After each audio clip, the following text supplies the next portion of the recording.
আসসালামু আলাইকুম ও রহমতুল্লাহ। প্রিয় ভাই ও বোনেরা, আজ পবিত্র বৃহস্পতিবার আর আজ রজব মাসের 4 তারিখ। রজব মাস এমন একটি মাস যে মাস আমাদের মনে করিয়ে দেয় আমাদের ফিরে আসতে হবে আল্লাহর দিকে, আমাদের জীবন ঠিক করতে হবে, আমাদের গুনাহ থেকে তওবা করতে হবে। ভাই ও বোনেরা, আমরা সবাই গুনাহগার, কেউ প্রকাশ্যে কেউ গোপনে। কিছু গুনাহ আমরা জানি, আর কিছু গুনাহ এমন যেগুলো শুধু আল্লাহই জানেন। অনেক সময় আমরা রাতে ঘুমাতে পারি না, মনে হয় আল্লাহ কি আমাকে ক্ষমা করবেন, আবার তওবা কি কবুল হবে?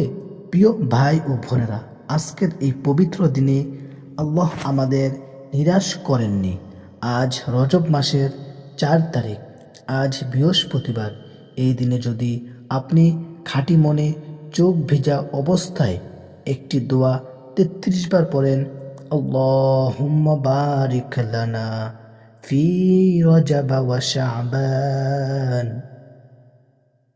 ওয়া বাল্লিগনা রমাদান,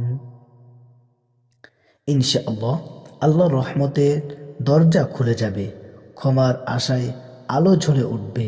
কারণ আল্লাহ তাআলা কোরআনে বলেন, নিশ্চয়ই আল্লাহ সকল গুনাহ ক্ষমা করতে পারেন। সূরা জুমার। প্রিয় ভাই ও বোনেরা, এই আয়াত আমাদের সাহস দেয়, ভরসা দেয়, নতুন করে বাঁচার শক্তি দেয়।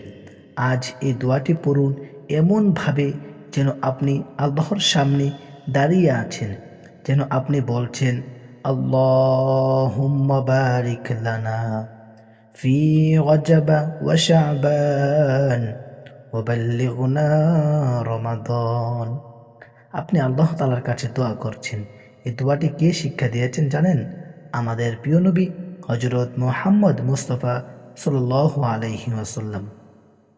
নবীজি রজব মাসের শুরু থেকে এই দোয়াটি পড়তেন রমজান পর্যন্ত। হে আল্লাহ, আমি ভুল করেছি, আমি গুনাহ করেছি, কিন্তু আমি আপনার কাছেই ফিরে এসেছি। প্রিয় ভাই ও বোনেরা, আমল ছোট হতে পারে, কিন্তু আল্লাহর দয়া অনেক বড়। আজ যদি আপনি এই দোয়া 33 বার অথবা আপনি যতবার পারেন ততবার বিশ্বাস আর লজ্জা নিয়ে পড়েন, ইনশাআল্লাহ আল্লাহ আপনাকে খালি হাতে ফিরাবেন না। হয়তো আজই সব সমস্যা শেষ হবে না, কিন্তু আজই আপনার নাম ক্ষমার খাতার লেখা হতে পারে, ইনশাআল্লাহ। প্রিয় সম্মানিত মা ও বোনেরা ও সম্মানিত ভাইয়েরা, আল্লাহ তাআলার কাছে এইভাবে দোয়া করবেন, হে আল্লাহ, আমাদের জানা অজানা সব গুনাহ মাফ করে দিন। রজব মাসের বরকতে আমাদের তাওবা কবুল করে নিন, আমাদের অন্তর পরিষ্কার করে নিন, আমাদের জীবন সহজ করে দিন। হে আল্লাহ, আমাদের এমনভাবে ক্ষমা করুন যেন আমরা নতুন করে জন্ম নিলাম। প্রিয় সম্মানিত মা ও বোনেরা ও সম্মানিত ভাইয়েরা, আমরা আজ থেকে রজব মাস শুরু থেকেই আমাদের পড়া উচিত, আল্লাহুম্মা বারিক লানা ফি রজব ওয়া শাবান ওয়া বাল্লিগনা রমাদান। আল্লাহ তাআলা যেন আমাদের সবাইকে এই আমলটি বেশি বেশি করার তৌফিক দান করে, আমিন।